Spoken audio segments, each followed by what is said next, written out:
Hello and welcome back to the lectures on applied econometrics. In this lecture, we're going to do a couple of more examples on creation of confidence interval.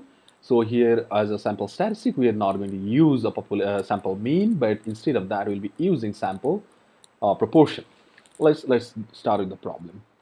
Let's say we will deal with the same problem of Hilsa population. Hilsa is really a nice fish, and it is really a commercial fish, and we have enough reason to worry. Like people in the Padma River basin, they depend. A lot of people, their livelihood depends on the Hilsa. Now, the thing is, actually, there's something very interesting about Hilsa and the size. Like if the size of Hilsa fish is like, let's say, you know, basically if it's a big Hilsa fish, let's say 2 kg, okay, so the price you will get perhaps per kg would be maybe, let's say, 2000 rupees, okay, per kg rupees 2000, okay. Whereas if you get a Hilsa of, let's say, 1 kg, then you will get in the market, say, per kg, I don't know, let's say, 1000 rupees. So depending on the size, basically the taste of hill surface depends on the size. So if the hill surface size is big, usually the price is very high because we consider it to be really tasty. Okay, so then we have a reason to actually have, or actually, create such an environment that we get big hills of fish, so they get enough time to grow up. Now, then we'll try to know, okay, let's say if this is the price and weight relationship, so we will want as many as possible hills of fish which are more than 2 kg. Okay, now, so with that interest, let's say we do actually get some, we do some fishing, we go with the fishing boat and we actually do the fishing, and let's say we actually get this hills of fish, and we actually see that, let's say, there are 10% of all the fishes, of all hills of fishes we have above or equal to or above 2 kg. Okay, so that's the proportion we have, which are equal to above 2 kg. All right, now let's say we have managed to get 1000 hills of fishes, so n is equal to 1000. And now we have to create the confidence interval here. So how do we do that? For proportion, we get the standard deviation is standard square root of PQ, that is square root of P into 1 minus P, so that is 0.1 into 0.9, right? So that is our square root of PQ, but then we have a correction factor, which is basically our square root n, right?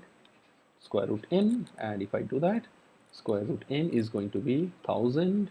So basically, it's going to be 10 square root of 10. Okay, so that's basically the number that we will get. Again, we will have from the previous distribution. Let's say we have a confidence level of, let's say, given confidence level of 95%, and we have seen previously for confidence level of 95%, degrees of freedom, of course, if n is equal to 1000 for a t distribution, the DOF is going to be 999. So we have already seen for DOF is equal to 999, my t stat value is going to be 1.96. So I'm not just going back again to sort of show you how to explore the t table. So now we get the t stat. Now we get the confidence. Now we get the standard deviation, and then we have our the sample proportion 10%. So basically, how we will construct the confidence interval is the confidence interval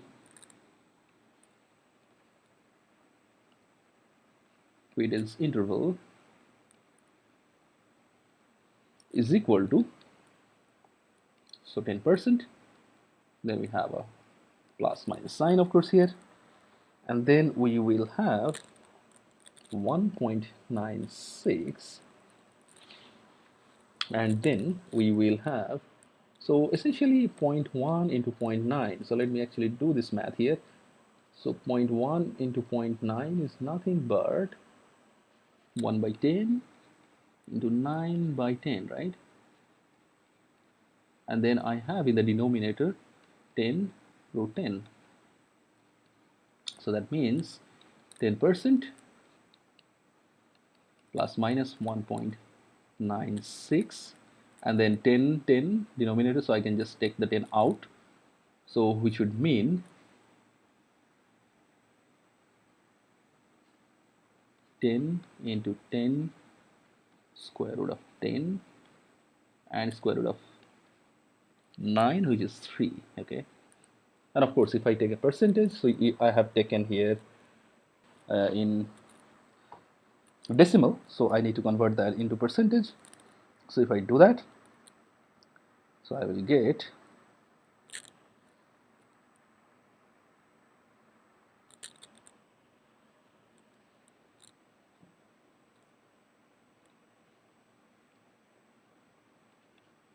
10%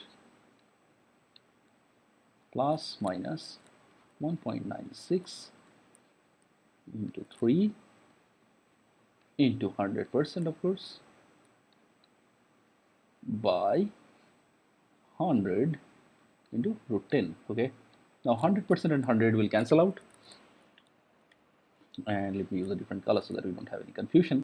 10% plus minus 1.96 into 3 by root 10. So root 10 is almost equal to 3, but it is not 3. But if I just calculate that, I did it separately, I'm not doing it here, the whole calculation. So it is going to be actually 8.1% to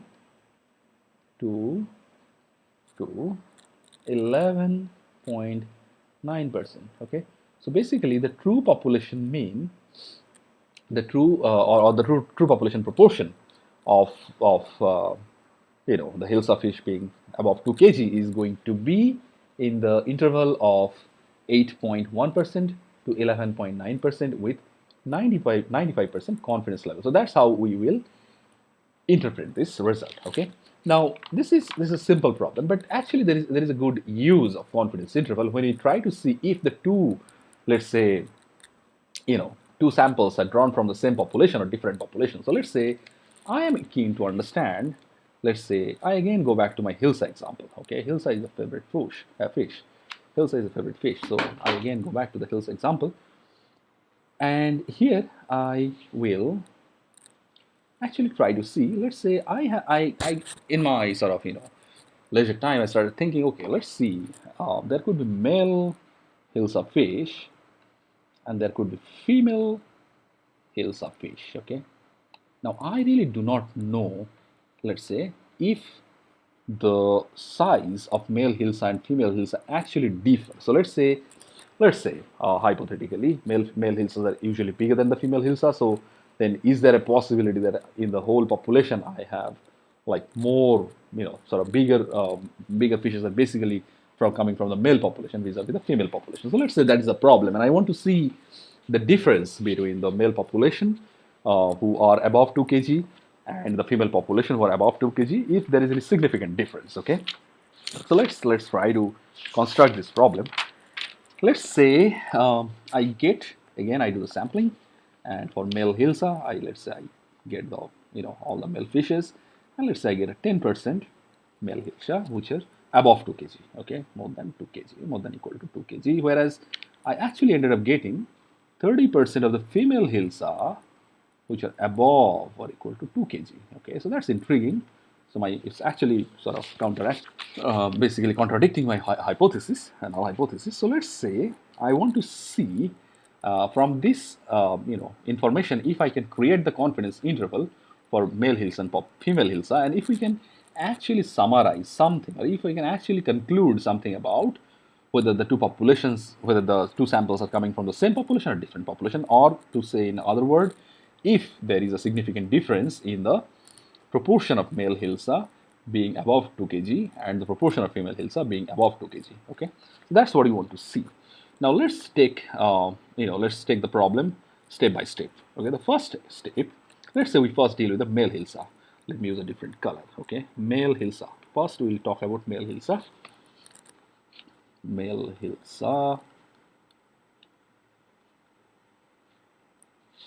So for male Hilsa, we will sort of use this. We know how to by now how to deal with the proportions. So we know it is a confidence interval. I'm not doing the whole exercise here, but we know how to get the PQ. So it is going to be plus minus, and let's say, okay, I forgot to mention the n. So n, let's say here 1000. Let's say I've taken 1000 male and 1000 female, just to make life easy for us. So same sample size. And here I will take the proportion, so basically 10 and 90, so basically the same way we do the math here, 1.1, 0.9, and then for n is equal to 1000, I know the t-stat is going to be 1.96, and I should have mentioned previously the confidence level for both the cases, confidence level for both the cases is equal to 95%, let's say, for both the cases, okay, for this one and for this one. Now with this information, we already have all these values calculated for us, so we really don't have to bother so much. And here we have,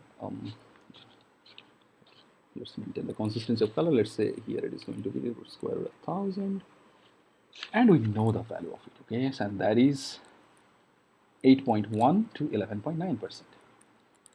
8.1% to 11.9%. The same value that we got previously.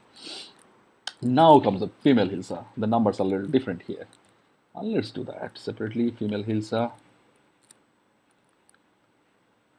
And here my CI is going to be 30%. Everything remains same, just the value under the square root is going to be a little different, 1.96, and here is going to be 0.3 into 0.7, and then it is going to be square root of 1000.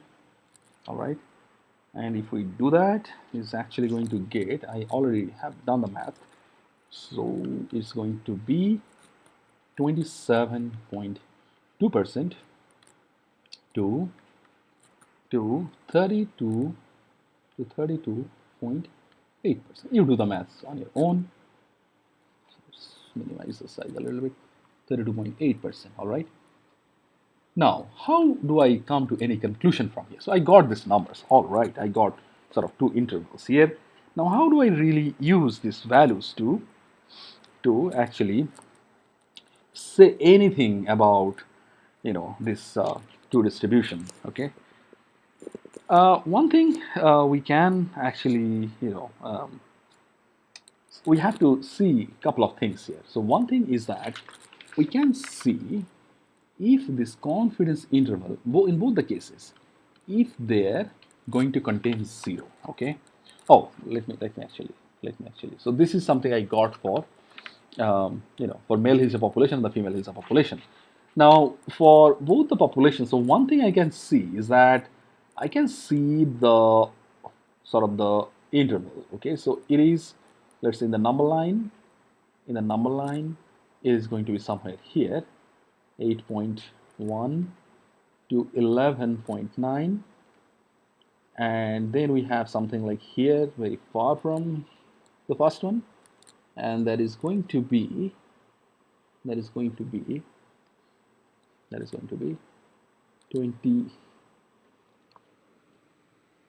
to be 27.2% to 32.8. Well, let's not use the percent symbol here. 27.2 to 32.8. Okay, so we clearly see that there is no overlap between these two confidence intervals. So basically, the value, the population parameter, let's say the mean value, the proportion here, actually proportion of the Hilsa which are above 2 kg for males, the proportion is lying here, 8.1 to 11.9, whereas for this one, for the second case, the proportion is lying in between this, okay? So we can clearly see that there is no overlap, right? There is no overlap. So the mean, the proportion here in the male case and the female case, they're going to be quite, they're going to be absolutely different. So there is no question of, these two things being same. So basically they're different. So you can say that they have actually come from a different distribution, or actually the female, the female hills are actually going to have more, more proportion of the female hills are going to be more than 2 kg as compared to the male hills are, okay, for the same criteria. Now, so that's this is kind of straightforward, because the way we have created the confidence interval, they're going to be actually, there is no overlap, so they're going to be apart from each other, so we don't have much doubt here, okay. But what if let's say a part of the part of the confidence interval, if there is some overlap, let's say, okay, instead of this one being here, if that one shifted to here, so then there would have been overlap, and our life would have been a little difficult because nothing was clear here, right? So another technique that we use here, we actually take the difference of the two different samples. So how we do that? So let me actually do the math here. So how we do that is we actually take the difference of the sample proportion. So we basically take the difference of these two distribution. So there are some formula, and I'm just going to do that. So basically, it goes like this. So the effective sample proportion, let's say effective x bar, or basically let's say effective proportion, effective p, is going to be P1 minus P2. Okay, so that means 30% minus 10%. So that is relatively simple, and that is equal to 20%. Whereas the effective sigma, whereas if I want to have effective SD, now when I compare the SDs, standard deviations, there is a formula, okay, effective SD. So that is basically, we take the difference, and basically that is going to be SD1 square plus SD2 square. Okay, so that is the formula. And one criteria we have to remember, that the distributions, the two distributions we're talking about, distributions are independent of each other. Distributions are independent of each other. All right. So that is what we basically keep in mind here.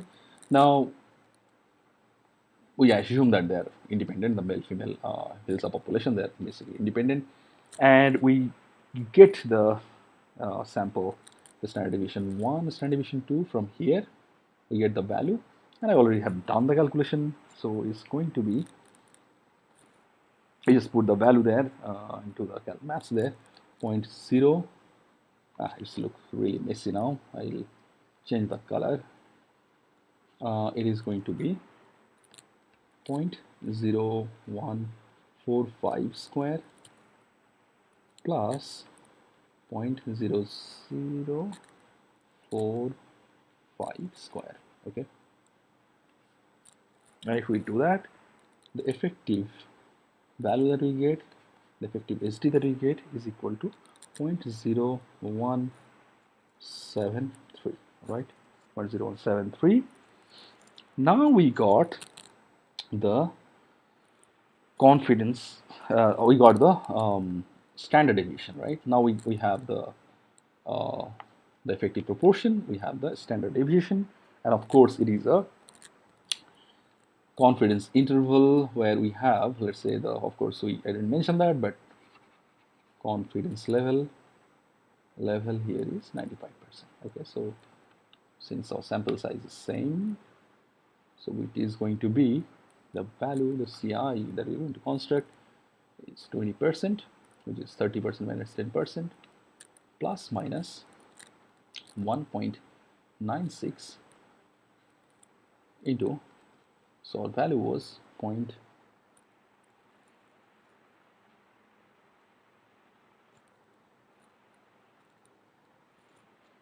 0.0173. Okay, now if we do that, we also do the necessary percentage adjustment. So that means I would multiply with 100%, and what I will get here is 20% plus minus 1.96 into 1.773%, right? And this is going to give me something like 3.39%. So 20% plus minus 3.39%. So do the math yourself. And if I do this, I will essentially get my confidence interval to be something like 17.61, I think is correct here, and to 23.39%, right? So this is basically the confidence interval I get. Now look carefully. So the confidence interval that I get for the when I've taken the difference of the two samples. So ideally, if the sample means were equal, so I would have a zero value in the confidence interval. So it should have ranged from something negative to something positive. Okay. So only then, if the confidence interval is ranged from a negative value to a positive value, we can have the zero within that confidence interval. And we need to have the zero because if the difference between the two sample are not significant, then there has to be a zero value. So essentially that means when I take a difference between two samples, it will yield a value is equal to zero. But unfortunately, or what you see here is that is not the case here. So essentially what you see is that all the values are positive, 17.61 to 23.39%. So it means that the differences between these two distributions are actually significant. Okay. So essentially, that is a way of actually taking a difference of two distributions, two samples, and we sort of predict whether there is a significant difference between the two distributions or not. So with this, we'll end the lecture on confidence interval, and in the next lecture, we are going to again talk about the statistical power and in detail, and we'll see the properties of statistical power. So thank you.